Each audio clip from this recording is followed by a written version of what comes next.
Imagine an ancient legal code that operates exactly like a modern human resources department, like granting a full year of paid leave just to make your spouse happy. It sounds entirely fictional, right? It really does. But before we dive into that incredibly surprising piece of history, I just want to offer a divine blessing over you. May God bless your day today, and may He bring peace, wisdom, and boundless grace to your entire week ahead. Absolutely. It truly is a privilege to have you sitting at the table with us as we look into some, well, absolutely fascinating material today. We are so glad you chose to spend some time with us on this deep dive. So, when you or I typically think about ancient legal systems, we tend to picture something incredibly primitive. Oh, definitely. We imagine brutal, purely punitive structures, an eye for an eye, harsh judgments, zero empathy. You just picture a society governed by the absolute unchecked power of kings and the wealthy, where the average person is just a pawn. Yeah, that is the standard assumption. There is this pervasive idea that humanity back then just, well, hadn't yet evolved the capacity for social justice or human rights. Right. We treat those concepts as if they're entirely modern inventions that we just came up with in the last couple of centuries. But then you step into the world of the ancient Near East and start reading the actual texts, and suddenly that assumption is completely shattered. Today, our mission in this deep dive is to explore exactly that. And it's such an exciting topic. It really is. We are looking at excerpts from the Holman and NAA study Bibles, specifically focusing on Deuteronomy chapter 24. What we find there isn't a barbaric list of punishments. Not at all. It's a surprisingly radical humanitarian blueprint for protecting the vulnerable. It is the absolute definition of a paradigm shift when you compare it to surrounding ancient cultures. Yeah. What we see in these study notes is a deeply psychological, empathetic framework. It's designed to protect human dignity, and it does so by obsessively making sure the marginalized aren't exploited by the powerful. Okay, let's unpack this. The text starts with the very foundation of any community, the home. Before looking at the economy or criminal justice, we have to look at the family unit. Right, which makes total sense. And the first few verses deal with something incredibly thorny. They outline a scenario where a man divorces his wife, she remarries, her second marriage ends, and then, well, there is a strict prohibition against that first husband ever taking her back. Yes, exactly. No, wait. Let me play devil's advocate here for a second. On the surface, this still sounds highly patriarchal. If the goal was to protect women, why not just ban divorce entirely or, give women equal rights to initiate it? That is the exact question modern readers ask, and it's why the context provided by these study notes is just so crucial. You have to look at this through the lens of ancient jurisprudence. Okay, how so? The notes emphasize that the law here isn't actively endorsing, encouraging, or even inventing divorce. Instead, it is regulating a broken reality that already existed. Ah, I see. Jesus actually commented on this exact law centuries later, noting that it was a concession to the hardness of hearts.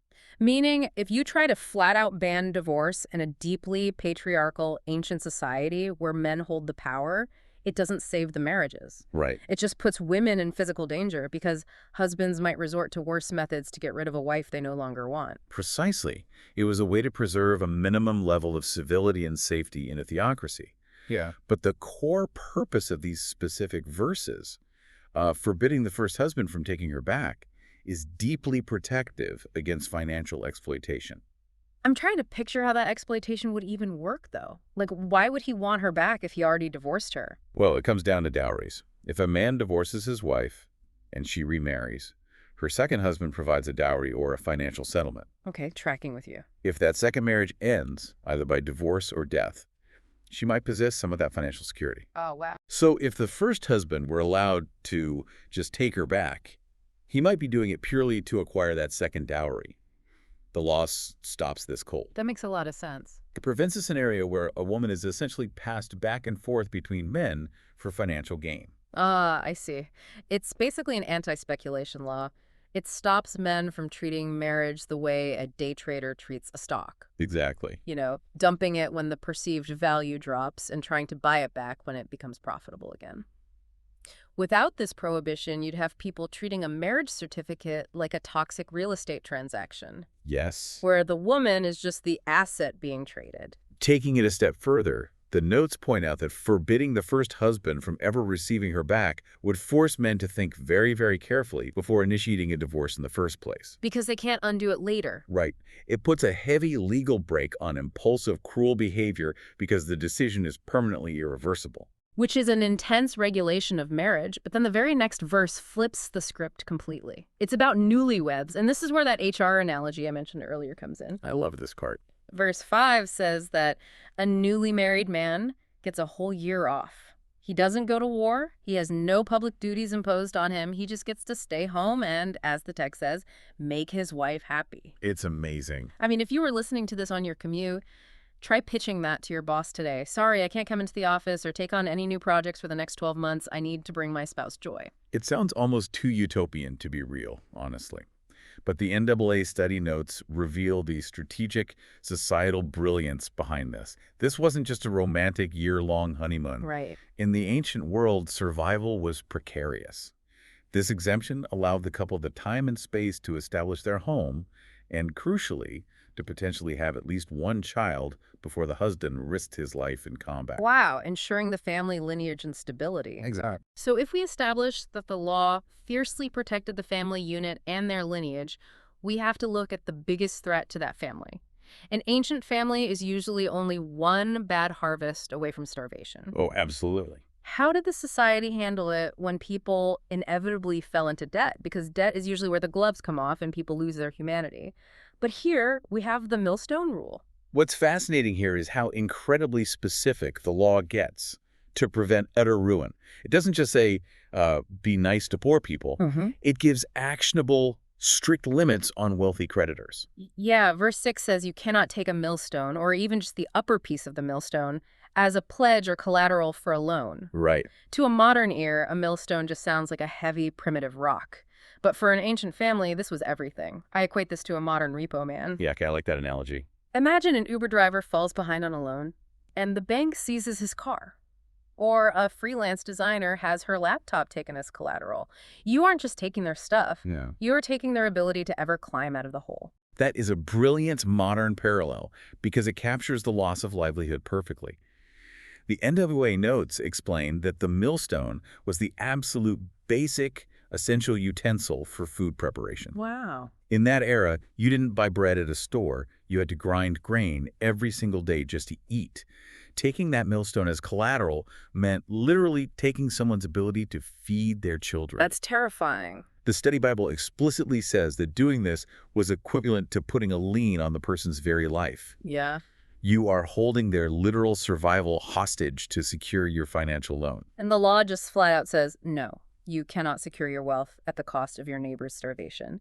It places the value of human life categorically above financial security for the lender. It really does. And the psychological protection in these debt laws is just as intense. That brings up verses 10 through 13, the boundary at the doorstep. This blew my mind. That's so profound. If you lend something to your neighbor, you are not allowed to go into their house to get the pledge. You have to stand outside and wait for the borrower to bring it out to you. Think about the power dynamic of a loan, especially in ancient times. A creditor holds all the cards. They have the money, they have the leverage, and the borrower carries all the shame and the vulnerability. Yeah. By forbidding the rich creditor from barging into the poor person's home, the law forces the wealthy to respect the vulnerable person's private sanctuary. But let me challenge that from the lender's perspective for a second. If it's my money on the line, don't I have a right to go in and see what they have to ensure I'm getting a fair pledge? Under standard, ancient, and even some modern capitalist logic, yes, you absolutely would. But this legal code operates on a different frequency. Right. It argues that your wealth does not buy you the right to strip away someone's dignity. The creditor can't swagger in, look at a poor family's meager belongings, and cherry-pick the best item. That's a great way to put it. It creates a literal physical boundary. The dignity of the poor person is fiercely guarded. And it goes even further with the actual item being pledged. If a poor person uses their cloak, their outer garment, as collateral, because maybe that's literally the only thing of value they own, the lender has to return it by sunset. Because that garment is what the poor person sleeps in. It's their blanket against the cold of the desert night. Wow. The text explicitly says that when you return the cloak so they can sleep in it, they will bless you, and it will be counted as an act of justice before the Lord. The implication is staggering. God himself is actively watching this microeconomic exchange. So if this legal code goes to such massive lengths to protect a person's tools, their home, and their blanket from being seized, how does it handle the actual human body? Oh, fiercely. Yeah, in verses 7 through 9, we see a fierce protection of bodily autonomy. Kidnapping an Israelite to treat them as a slave or sell them carries the absolute maximum penalty, which is death. The study notes highlight something incredibly profound here that sets Israel apart from other ancient Near Eastern cultures. Kidnapping is categorized as a form of theft, stealing a person. But it is the only type of property theft in this entire legal code that carries the death penalty. Wait, really? The only one? So if I steal a chest of gold or like a whole flock of sheep, I don't get the death penalty? No, not at all. You would pay heavy restitution. You'd have to pay back double, or sometimes 4 or 5 times the amount, depending on the animal. But your life was not forfeit. That's fascinating. However, if you steal a human being, you forfeit your life. This unequivocally demonstrates that this ancient law valued people infinitely more than property. Reducing a human being, who is made in God's image, to mere merchandise is treated as the ultimate violation of the social order. That is a powerful distinction. But then, right after this intense law about kidnapping, the text suddenly pivots to leprosy. Yeah, it does. It says to carefully follow what the Levitical priests teach about skin diseases, and then it says, remember what the Lord your God did to Miriam on the journey after you came out of Egypt. I have to admit, as a reader, I got total whiplash here. Why the sudden jump from kidnapping to Miriam and leprosy? It does seem like a jarring non sequitur when you first read it. But the historical context from the notes ties it all together beautifully. Okay, lay it on me. Miriam was the sister of Moses. During their journey in the wilderness, as recorded in the book of Numbers chapter 12, Miriam and Aaron challenged Moses' divinely appointed leadership. Right. As a result of this rebellion against authority, Miriam was temporarily struck with a severe skin disease, often translated as leprosy. So she's being used as a cautionary tale for the general public. Yes, the priests were the ones who managed public health protocols and enforced these societal laws. By referencing Miriam, the text is issuing a stark, undeniable warning. No one is above the law. Oh, wow. If Miriam, the sister of the great prophet Moses, a leader in her own right, was disciplined for defying the established order, then the average citizen certainly won't get away with cutting corners on these laws. It grounds everything. Yeah. It reminds the listener that these laws aren't just polite suggestions, they are backed by divine authority. So what does this all mean when we get to the daily grind of ancient life? That's where we see the rubber meet the road. Verses 14 and 15 deal with the daily wage. You have to pay a poor or foreign worker their wages on the exact same day before the sun goes down. The Holman notes explain the brutal reality of this era brilliantly. For a day laborer in the ancient world, there were no savings accounts. There was no pantry full of extra groceries. Yeah. Their life and the life of their family depended entirely on that single daily wage. They worked that day so they could buy flour to bake bread that night. So if you are an employer, holding back their pay, even if you fully plan to pay them tomorrow, is literally starving them tonight. Yes. It's completely different from our modern biweekly payroll system. Delaying payment in that context is not just an administrative error. It is a form of active, lethal oppression.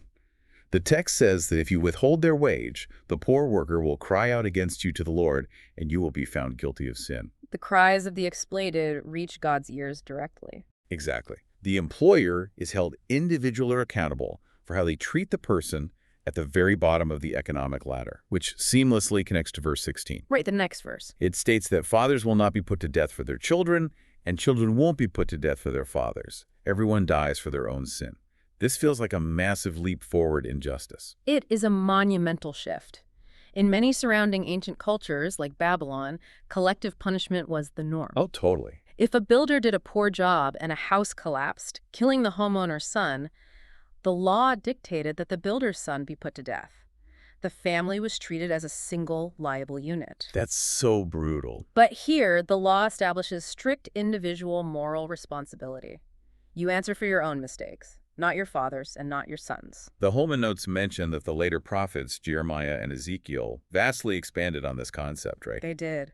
Jeremiah specifically noted that the days were coming when people would no longer quote the proverb, "The fathers have eaten sour grapes and the children's teeth are set on edge." They shattered the concept of generational curses of punishment.